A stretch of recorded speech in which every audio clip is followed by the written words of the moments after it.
Some days feel like they're smeared with gray from start to finish. Today, my 39th birthday, was exactly one of those.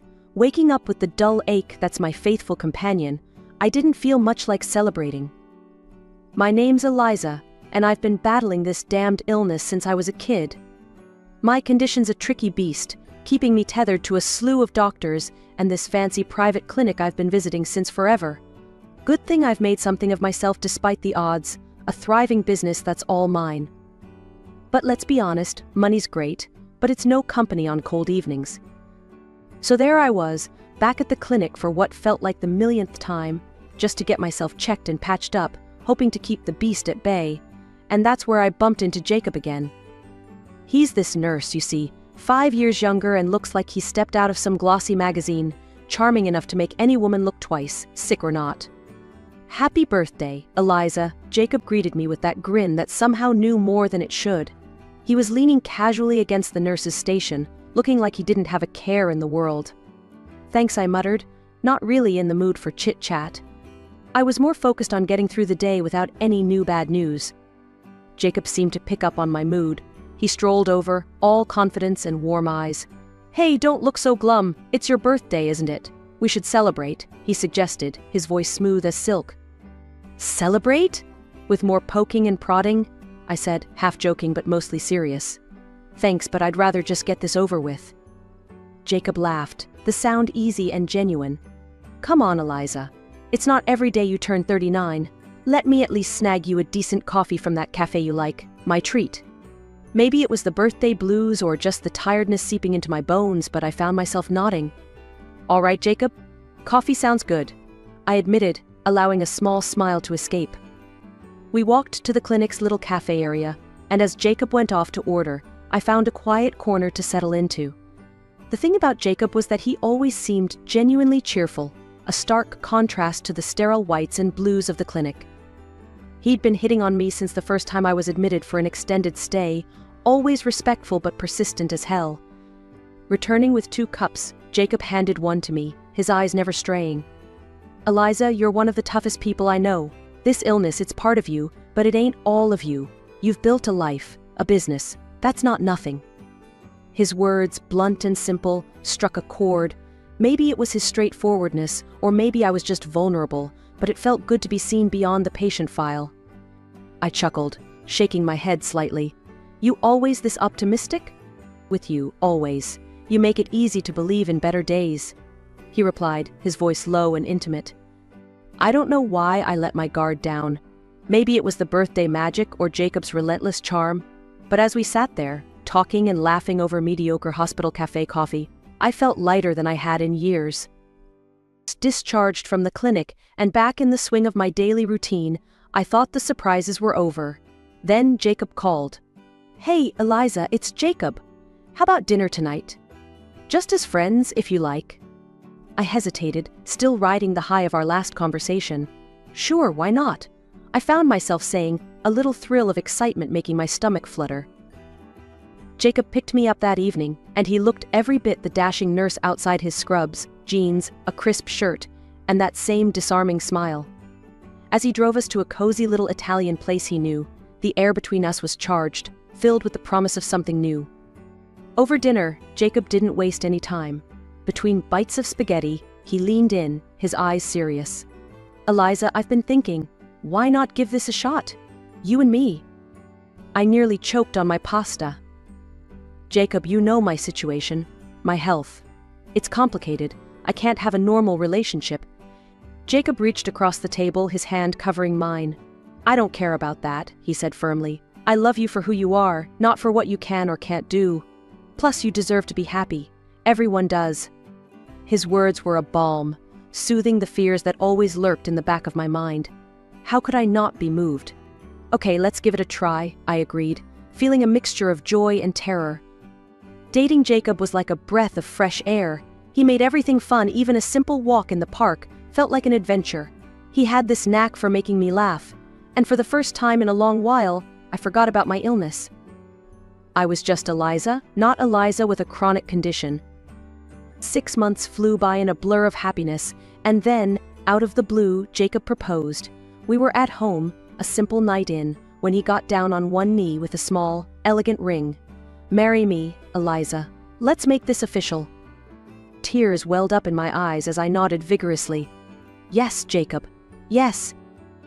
But practicality kicked in soon after, and I knew we had to sort out some legal stuff first. "Jacob, I want a prenup. It's important to me," I told him one evening, my voice steady despite the fluttering in my chest. Jacob didn't blink an eye. "Whatever you need to feel secure, I'm on board." Jacob signed the document without another word, his signature swift and sure. Our wedding was modest, held at the city hall with just a handful of friends as witnesses. Afterward, we moved into my plush apartment in the city center. For the first time in my life, I felt truly at ease, truly loved. And in those moments, my illness and its shadows seemed very far away indeed. Life as a newlywed started off better than I could have imagined. Jacob and I were settling into our daily routines, and I felt like I was living in a dream. That was until a few months after the wedding when Jacob dropped a bombshell after a particularly quiet dinner. "Eliza, I've been thinking a lot about this, and I've decided to quit my job," Jacob said abruptly, his tone serious as he avoided my gaze. I almost dropped my fork. "Quit your job? Why all of a sudden?" "You love nursing," I responded, trying to keep the surprise out of my voice. Jacob sighed, pushing his plate away. "I'm tired, Eliza. Tired of dealing with sickness every day. It's draining, you know." He looked up at me, his eyes searching for understanding. I reached across the table, squeezing his hand. "I get it, love. But what will you do?" He smiled then, a slow spread across his face. "I was thinking I could take care of the house, cook for us, make things nice here. Wouldn't that be something?" I paused, considering. It wasn't a typical arrangement, sure, but Jacob's cooking was divine, and he had a knack for making our place look like it belonged in a magazine. "If that's what you want, I'm all for it," I finally said, giving his idea my blessing. True to his word, Jacob transformed into the perfect homemaker. Each evening I came home to a spotless apartment and the aroma of something delicious wafting through the air. Dinners were elaborate affairs, and Jacob always made sure to dress up the table like we were dining at a five-star restaurant. I felt pampered, cherished, like a goddess. "Darling, you've outdone yourself again," I exclaimed one night as I took a bite of the exquisite beef bourguignon he had prepared. Jacob, beaming with pride, filled my wine glass. "Only the best for my best girl," he replied, winking at me across the table. This bliss, however, gradually started to fade. A year into our marriage, I noticed a shift. Jacob began spending more and more time in his office, his excuses ready whenever I asked. "Just sorting some bills, or planning something special for us," he would say. I tried to shake the nagging feeling that something was off. The apartment was still immaculate, the dinners still delicious, but the man who used to sit and chat with me for hours was slowly retreating behind a closed door. One evening, unable to shake my sense of unease, I confronted him. "Jacob, we need to talk. You've been so distant lately. Is everything okay?" He looked up from his computer, surprised. "Everything's fine, Eliza. You're imagining things," he reassured me, his voice gentle yet dismissive. "But you're always locked away in here. We hardly talk anymore. Don't you miss how things used to be?" I pressed, feeling the frustration rise. Jacob stood and came over to where I was sitting, his hands on my shoulders. "Eliza, I love you. Nothing's changed. I'm just managing some stuff to keep our lives running smoothly. Trust me, okay?" I wanted to believe him, to brush off the doubts and fall into his reassurance. "Okay, I trust you," I murmured, though the pit in my stomach told me not to dismiss my feelings so quickly. It was supposed to be a surprise. I planned to leave work early, cook dinner for Jacob, and maybe rekindle some of that old spark. I was practically buzzing as I turned my key in the lock, ready for a quiet evening with my husband. What I wasn't ready for was the scene that greeted me. In the kitchen, a middle-aged woman, whom I had never seen before, was bustling around, chopping vegetables and stirring pots. My heart sank. "Excuse me, who are you?" I asked, my voice sharper than I intended. The woman turned, a look of confusion crossing her face. "Oh, you must be Mrs. Eliza. I'm Helen. I've been cooking and cleaning here for over a year now," she said, as if that explained everything. "A year?" My voice cracked. "And who hired you?" "Your husband, madam. He said it would ease your burdens," Helen replied, returning her focus to the bubbling pot on the stove. I felt like the floor was slipping away under me. "Thank you, Helen. That will be all for today. I'll handle it from here," I managed to say, keeping my tone even. Once Helen left, the silence of the apartment pounded in my ears. I sat down, trying to process everything. Where was Jacob if not here taking care of things as he claimed? The next day, I contacted a private detective. It was something out of a TV show, but desperate times called for desperate measures. I needed to know what Jacob was doing. The detective's report came back faster than I expected. Jacob had been gambling, not just casual poker nights with friends but high-stakes games at a casino downtown. He was in debt, big time. When I confronted him that evening, he didn't even try to deny it.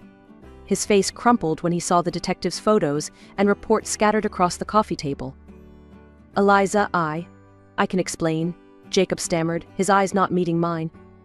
"Explain, Jacob, you waste our money." My voice rose, a mix of anger and heartbreak. Jacob's shoulders slumped. I know it's bad. I started going to the casino just to blow off some steam.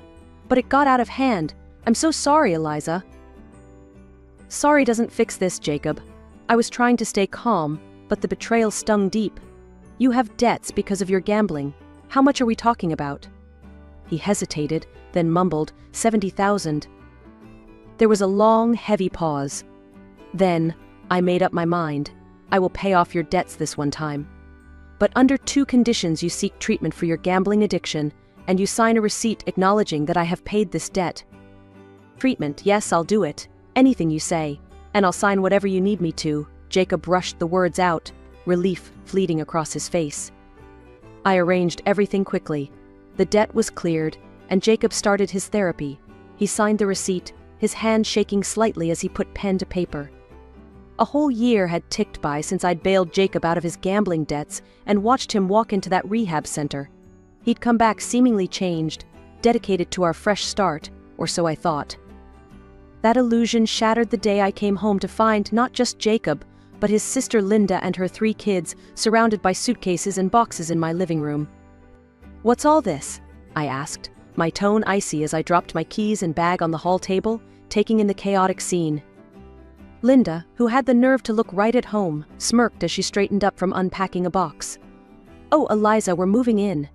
Jacob said it's fine, since it's his apartment now. My head snapped towards Jacob, who was leaning against the wall with an all-too-familiar smug look on his face. "What is she talking about, Jacob?" Jacob pushed off from the wall and sauntered over with an impudent grin. "Exactly what she said. I've had enough, Eliza. You've been riding my back for years, making me your servant.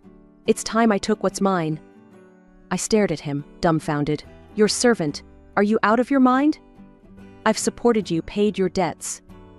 Linda piped up again, her voice sharp. "And that just proves it. You've kept him under your thumb, paying to keep him tied to you."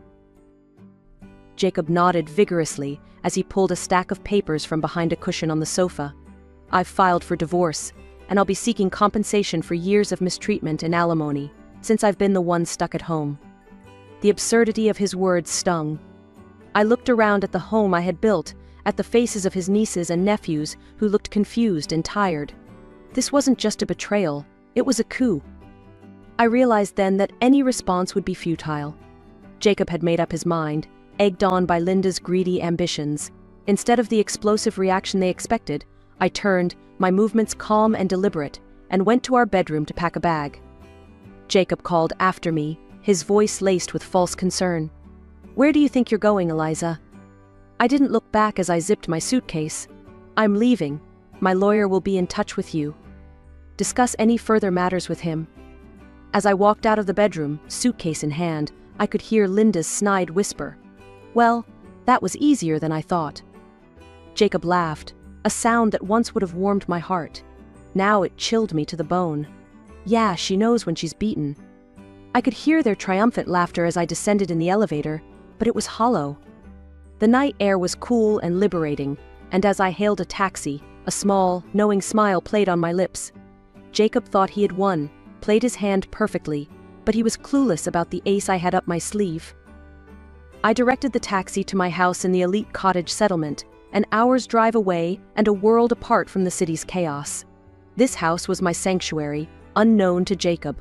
Years ago, when my business first flourished, I invested in this property, thinking of my long-term health needs. It nestled within a village that boasted of a specialized clinic for my condition. I had always planned to move here permanently someday, perhaps when I grew older, or if my health declined further. But with Jacob's betrayal, that day had come sooner than expected. As the taxi rolled through the secure gates, the familiar sight of lush gardens and manicured paths brought a sense of peace. The house stood majestic and inviting, a testament to the life I had built independently of any man. Unpacking didn't take long. I had brought only essentials, knowing everything else I needed was already here. Sinking into an armchair, I exhaled deeply, truly relaxed for the first time in months. The peace was short-lived, however. A few days later, my phone buzzed, a call from Jacob, his voice frantic and angry. "Eliza, you set me up. What's this nonsense about paying rent?" I couldn't help but smile at his outrage. "Calm down, Jacob. Why don't you come over and we can talk about it? I'll text you the address." The next morning, I watched from my front porch as a car pulled up. Jacob and Linda stepped out, their eyes wide as they took in the expanse of my property. The shock on their faces was almost comical. "What is this place? How do you have a house like this?" Jacob blurted out as they approached. I stood, crossing my arms. "Welcome to my home, Jacob. This is where I've planned to retire. You never asked, so I never mentioned it." Linda, ever the instigator, nudged Jacob. "She's been hiding all this from you, and she made you live in that tiny apartment?" Jacob's confusion turned to anger. "You tricked me, Eliza. And now your lawyer tells me I owe rent for an apartment that's been sold? I spent years taking care of that place." "That apartment was a rental controlled through my company, Jacob. You didn't think to ask about the details, did you? And yes, it's been sold. The rent's due next month," I explained nonchalantly. Linda piped up, her voice dripping with greed. "We want this house, Eliza. If we have to leave the apartment, you should give us this house." Jacob nodded, a desperate look on his face. "Yeah, if you don't, we'll sue. We'll take this to court." I burst out laughing, the sound echoing off the high ceilings. "Oh, you will you? This house was bought before I met you, Jacob. It's protected, outside the reach of your claims." Their faces fell, the realization that they had no legal ground to stand on sinking in. As they continued to protest, I made a simple gesture to the security personnel who had discreetly gathered nearby. Within moments, Jacob and Linda were escorted off the property, their shouts fading into the distance. The courtroom was cold and sterile, a stark contrast to the heated emotions running high within its walls. Jacob had filed a lawsuit claiming that I had exploited him, reducing him to little more than a slave in our home. The audacity of it made my blood boil, but I maintained my composure, trusting in the stack of evidence my lawyer had organized. Jacob took the stand, his voice shaky but determined. Every day was the same. I cleaned, I cooked, I did everything around that apartment while Eliza just took it all for granted. She treated me like I was less than nothing, he declared, throwing a resentful glance my way. Linda was next, her testimony dripping with exaggeration. My brother was completely under her thumb. She was cruel, always belittling him. I saw it myself. She's a tyrant. My lawyer, calm and precise, called our first witness, Helen, the real person who had been managing our household chores while Jacob purportedly played the downtrodden husband. "Can you tell the court your relationship to the defendant?" my lawyer asked. "I was hired by Mr. Jacob to clean their apartment and cook. He paid me from a separate account, which he funded," Helen explained, her voice clear and unwavering. "And how often did Mrs. Eliza interact with you in these matters?" "Never. She didn't even know I existed until the day she found me in their apartment," Helen replied, casting a sympathetic glance my way. The courtroom buzzed, the judge noting the reactions. Jacob's face had gone white, his sister's mouth agape. My lawyer then presented the prenuptial agreement, the document displayed for all to see. This agreement, signed by both parties, clearly states that in the event of a divorce, Mr. Jacob is entitled to nothing. No alimony, no compensation. Would you confirm, Mr. Jacob, that this is your signature? Jacob, now visibly sweating, nodded weakly. Yes, but I didn't. You didn't read it? My lawyer cut in sharply. Yet you signed it, correct? Yes, Jacob admitted, his voice barely a whisper. The judge made a note, his expression unreadable. As the final blow, I had instructed my lawyer to bring up the payment I made to clear Jacob's gambling debts. The signed receipt was shown, proving his financial irresponsibility and my attempts to save our financial stability. When the judge finally spoke, his voice was firm. After reviewing the evidence and testimonies, it is clear that Mr. Jacob's claims are unfounded. The court denies the claim for compensation and alimony. Furthermore, the prenuptial agreement stands as legally binding. The divorce is granted. Jacob slumped, defeated, while Linda's face contorted with rage. You idiot, she hissed at him outside the courtroom. You screwed up everything. We had a perfect setup, and you couldn't even play your part right. As they bickered, I walked away from the courthouse, a weight lifted off my shoulders. Jacob had been planning to live off me, thinking he could outsmart me. His greed was his undoing, and now he was left with nothing but his own failures to contemplate. Life had a funny way of coming full circle, and as I sat in my sunlit living room overlooking the gardens of my secure, serene village home, I couldn't help but reflect on the whirlwind that had been my life over the past few years. My business was thriving, managed efficiently by my assistant, and my health was stable, monitored closely by the excellent clinic just down the road. I was finally at peace, or so I thought, until Jacob showed up again, uninvited and unwelcome, disrupting my tranquility. It was a crisp morning when I saw him at the gates through the security camera, looking disheveled and desperate. I had instructed the guards never to let him in, but somehow he had talked his way up to the front door. As I opened it, he fell to his knees, an act so dramatic it would have been comical if it weren't so pathetic. Eliza, please, you have to take me back, Jacob pleaded, his voice cracking. I'll do anything. I'll cook, clean, whatever you want. Just let me stay here. I stared down at him, my disgust mounting by the second. Get up, Jacob. You're making a scene, I said, my voice icy. It's all Linda's fault. She talked me into everything, the divorce, the claims. I never wanted any of it. His words tumbled out in a rush, a sloppy attempt at excusing his actions. I crossed my arms, feeling the anger bubble inside me. You expect me to believe that? After everything, you think you can just blame Linda and I'll forgive you? Jacob's eyes were pleading, but behind them, I could still see the same selfishness. Eliza, I'm broke. I've had to take out a massive loan to pay you back that $70,000, and now I'm struggling. I can't survive out there. Should have thought of that before you tried to cheat me out of everything I've worked for, I snapped back. His hardships were of his own making. His current state was not my responsibility. Realizing his groveling was getting him nowhere, Jacob's tone shifted, edged with desperation. Eliza, I need this. Please. I shook my head, resolute. You need to leave, Jacob. Now. When he hesitated, I turned and signaled to the security standing by. They promptly stepped forward, each taking an arm, and lifted Jacob off the ground.